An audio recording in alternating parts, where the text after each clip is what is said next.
kok ketoprak. Nah, kuwi kelawanane para sepuh kaya ngono kuwi tur arang-arang metu. Ha iya didudah wong iki mutiara kependhem.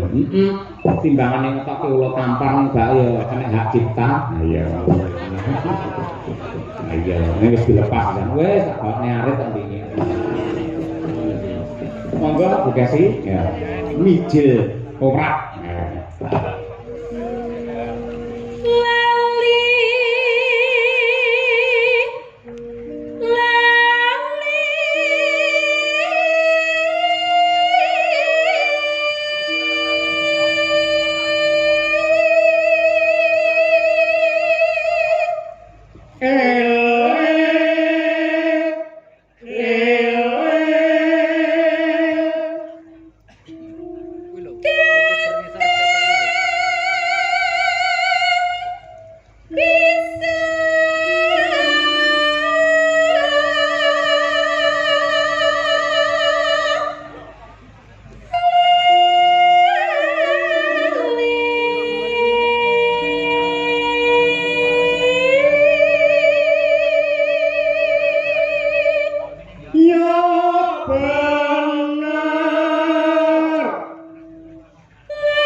Tembang menika ugi kulaturaken dumateng para pepunden saking Kedung Banteng ingkang kala sonten wau kepareng manggi dumateng kula Bapak Haji Karsono. Sukamaju kepareng ngemutake sok tanggal 20 April sowan ana ing Dung Banteng. Wah, cocok iki. Jare kono iki papan pelanyan, saiki wis ora. Yen nganti kono sik dadi papane wong wadon nakal, mesti yogaku angel golek-golekane. Mesti tak celuki yang gimik kok. Kagem panjak-panjak, kulaturi leren anggenipun maksiat. Nah, niku. Iya. Dung Banteng.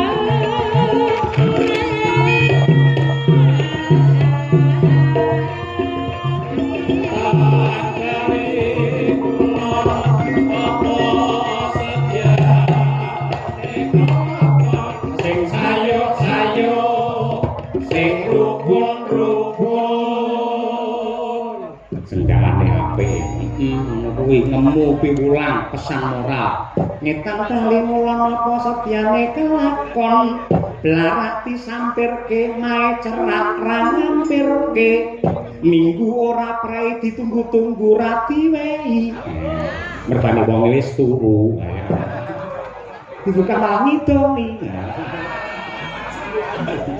apike didoni sik ayo monggo guys ya mumpung rong Mei ayo Monggo istriku. Ayo.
Tidak sesesek ini lah.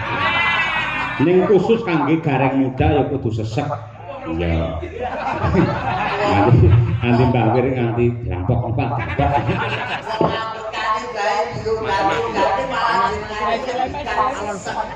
Pokok sesek niku ki asma. Pokok jadian juga kon kanggo asma niku napa nggih betul Mas Karyo? Mboten perkara asma, niku tempo. Irama. Angel napa? Tegese kuwi iki lho. Ketukan ngene lho. Iki tak santai. Lah cepet ya tek tek tek tek tek ngono kuwi. Oh, irama. Irama. Iki ruhone pambitan. Nggih. Sedulur wonten ing Laladan Polorejo mriki Mas Cahyo. Leres. Awit menika mboten duga mana saestu awit sedulur Polorejo mrika ngiras pantes iki bersih desa, ngiras pantes nglumpukne warga masyarakat ugi para kepala desa sak kecamatan Babatan. Nggih. Mungguing bersih desa sing ditindakne setiap tahun sing dalange ora tau kecer nggih Mas Cahyo Kuntabi. Nggih. Niku katresnanipun Kyai Polorejo ngoten niku. Mila mumpung jenengan wenten disekseni karo Kyai kabeh, mbuh wis ping 4 apa ping 5 aku lali. Engko yen ping 5 taun ngarep mboten sah dipun bayar penuh, cukup 50% saja. Niku pun kecara nyata mboten namung panjenengan Mas. Ora rampung lek kula omong. Oh, dereng. 50% itu tegese 50% DP, 50% pelunasan. Kok omong ngono. Iya. Wong ngendikane jenengan rene ora usah dibayar, sing penting turane kena ditukake sepeda motor. Iya. Saiki kok buat barang ora dibayar ora apa-apa. Nggih. Mergo mau wis lunas. Lah lek kula mboten kemrungsu, mang dibayar ya kono, saiki dibayar ya kono kula pun ikhlas, Mas. Wah, elok tegese jenengan iku berdharma ora golek materi nggih. Sesasi kepungkur wis dilunasi. Oh, lah. Lah dadine kalek nyaur igo-igo. Mula raimu tak sareng bucek kok kene. 750 tok, Mas.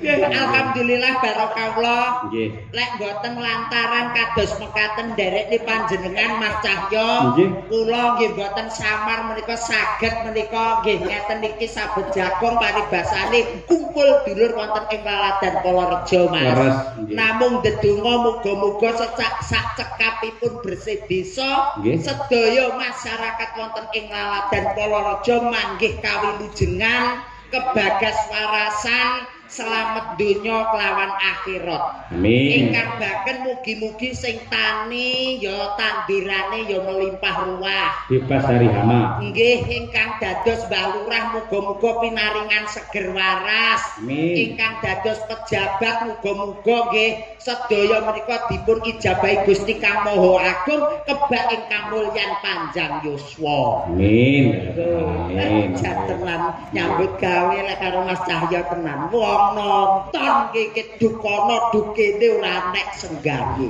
Lah niki mergo katresnane Piyayi Polorejo. Kula niku nun sewu mayang tanpa ada peran serta para penonton sing sak lapangan penuh. Saya bukan apa-apa. Yang artinya yang melestarikan budaya wayang, budaya Indonesia bukan dalannya, namun seluruh penonton yang tercinta ini. Tepuk tangan Polorejo. Nggih tenan niki Mas nggih dititeni mawon wong tegese tenggene Polorejo, kanca-kanca desa lintune niki dereng ingkang wonten ingkang dereng napa bersih desa. Alhamdulillah Polorejo menika sepisan dalu menika Mas. Ngaten nggih. Murwakani menika wujuding bersih desa, muga-muga iso resik samubarange, resik penyakite, resik godha rencanane manggih kawilujengan kebagas warasan. Amin. Sampeyan ndongakne kaya pinter Mas Gareng. Nggih, wong pacak wis dilunasi sak wulan ngeten iki kula nggih rada encer, Mas. Ah iya. Ya. Ini tegese panitia tanggung jawab. Ana lho, bar wayangane panitia digoleki angel. Nate kula akhire mulih mbok Avanza, nate ngoten niku. Panjenengan Heeh. bar wayangan panitiane lunga mulih ora nek digoleki turu ora Nek tangi. ketemu ditelepon ra diangkat. Bareng jenengan solusine Avanzane sing duwe mah kula go mulih. alah sami kalih kula, Mas. Pripun? Aku mulih bar dagel jruk medhun goleki sing duwe omah ora nek. Sing duwe panitia ora nek, warga masyarakat ora nek. Langsung kula bablas nyamburi, Mas. Nyawa. Pitik jago tak jupuk. Oh, jenengan Avanza wong sakmene mbane aku ya pitik jago wae kan cukup to, Mas. Apa ya cucuk gareng kaya ngono Lah ya jago ya cucuk to, Mas. Kok ya. Nggih, niki ngiras pates nggih niki napa nggih ngleluri budaya Jawa, Mas. Paribasane lek ngonceki barang sing ora bener kerto aji. Nggih. Bayar paribasane kan boten leres. Ingkang baken sedaya masyarakat Polorejo khususnya menika dukuh wonten ing tamanan mriki. Weh tenan sak RT 5 yuta. Lek 12 RT pinten yuta mawon, Mas. Iya bayangno kuwi tawa didekokne dawet jagung iso ngimbangi. Lha wong mboten namung damel klangi lek niku. Wong nggih ngunekne speedboat mawon kiyat. Oke, alhamdulillah alhamdulillah. Mas Gareng. Nggih wonten Gandeng dapur. ten pundi-pundi gareng niku identik dengan penjabaran alamat yang sedang wayangan. Gitu. Nggih, Iki leres. desane napa? Niki desane Bumbu Rame, Mas. Apa bumbu rame? Lah Polo niku napa? Bumbu Lah nggih Rejo. rame. Lah nggih, niki tenggene Bumbu Rame niki nuwun sewu. Niki napa meneh Pak Dino Sugih, Lurahe Pak Dino Sugih. Pak Haryanto. Lah hari niku. Dino Lah Anto. Sugih. Nah, Pak Haryanto ki dina sing sugih. Kula dina sing sugih dalu mriku didamel wayangan. Yalah. 2 periode, muga-muga masyarakate ayem tentrem, padha seneng, aja enek sing gontuk-gontukan, aja enek sing pliruk-plirukan, napa meneh jenenge jaman saiki jaman modern, Mas. Pokoke dolanan HP ya sak becik-becike. Nggih. Aja ngatek dolanan HP sing dingge ngeslot, sing dingge apa ku ora bener. Nggih. Lah iso ke dolanan HP iki ya dingge nilpuni tangga-tanggane. Lah ngapa tanggane ditelepon? Lah ya nggih kok lek bak bojone ora nek ditelepon kan kena dijak COD, Pak. Waduh. Ya. Mboten niki Polorejo silakan diterjemahkan. Po ki apa, lo ki apa? Polorejo. Ayo. Po popokane priyantun seniman wonten ing Laladan Ponorogo. Oh nggih. Popokane niki teng mriki Pak Haryanto nyengkuyung. Nggih. Mbah Dewan kekalih nyengkuyung, Bu Camat nyengkuyung, masyarakat sedaya nyengkuyung. Kula popokane priyantun seniman wonten ing Laladan Ponorogo. Nah, tepuk tangan untuk Mas Gareng Pacitan luar biasa. Lagi siji lho. Lo.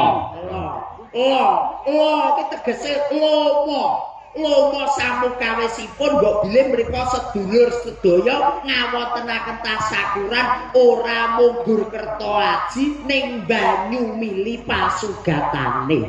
Nah, Niku wah tenan Mas soto teko. Rendang teko, sate teko, kopi teko, teh teko. Kok padang ini. sampeyan ora ngerti, aku wis matur karo panitia, engko yen bar lingkungan lagi hadir di dalam itu. Wah, niku sakit cantut tali pondok, kadang-kadang sinoman lho Mas. Kuah bedo teko kurang tak pangan ya dundur neh. Dadi kula sepriti nggih klingsiren. Lah sampeyan kurang cepet le dalan. Lah jane tak cepet-cepetne wong lagi tak nagih wis dundur kok. Mosok tak guru kaya kirek. Iya. Kaya remen ing penggalih merga saged nimbali panjenengan ugi kanca madang karang. Ya. Terakhir, Jo mengamengo sok beneh nambok ping 4 ping 10 undang dalang iki wae. nggih. Iki Leres kalau Pak Lurah dipun paring dawuh tamarep bersih desa tetep wayangan kula. nggih. Dagelane nggih gareng. Nggih kan alhamdulillah. Ning gareng Semarang. Mas, mboten napa-napa. Kula pas job teng Blitar. Pak boten saged. Mboten saged kok. Nggih. Wong arep golek sandang pangan ae jenengan iki kok ya paling mboten nggih napa niki dung-dung to Mas. Dung-dung. Pokoke ya aku lek rezeki jenengan pikantuk rezeki, para dagang pikantuk rezeki, sinoman anggenipun cantut tali wondo parkir nggih pikantuk rezeki. Mergo diayomi karo Pak Lurah. Pak Lurah. Namanya Pak Lurah? Haryanto. Ha. Harapannya ke depan Polorejo semakin ngrembaka dan jayeng bawana. Tepuk tangan. Rinten kelawan dalu manembah marang Gusti eling sing gawe jagat ora liwat ning limang wektu. Yang hari Yan niku Yan. Oh. Ambek yo aja nganggo Yan ngono bareng. Mana pancen yo ngono. Harian. Aduh. Ya nganggo Yan barang to. Lah ya tiwas dilunasi bae ora iso nerjemahne. Yan tegese niku lumayan. Nah, Arep tak nggih nyaur utang sok kliwon wis diwenehi dek sesasi kepungkur. sampean mau yang diutang. Alah wong jenenge apa meneh BRI mekar lho Mas. Wah, aku wis mata kaya kemrungsung. Terakhir Toto wigatining luar biasa dipun rengkuh dulur mriki menika 2 periode. Anggenipun dados Lurah atau kepala desa. ke Aduh. Kakek kene kepenak keadilan untuk semua masyarakat Polorejo. Oh, tetep iso nadyan spontan jos gareng nggih. Pak Panjenenganipun Bapak Haryanto menika lembah manak semanak tur aruan sopan santun ora bedake wong cilik lawan wong gedhe. Lamun to bengi iki ora munggah aku nyawer ketoke men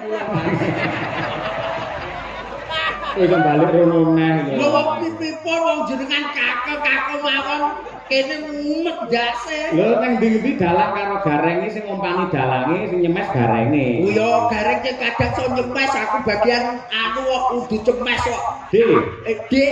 Dinten menika mujudaken tasyakuran wayangan sedalu natas dalange Mas Cahyo Kuntadi.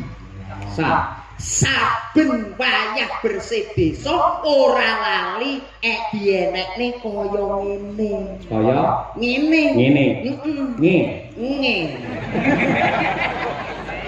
Ngeman to tangga teparo mergo yen bendina 55 yuta kuwi ora kepenak.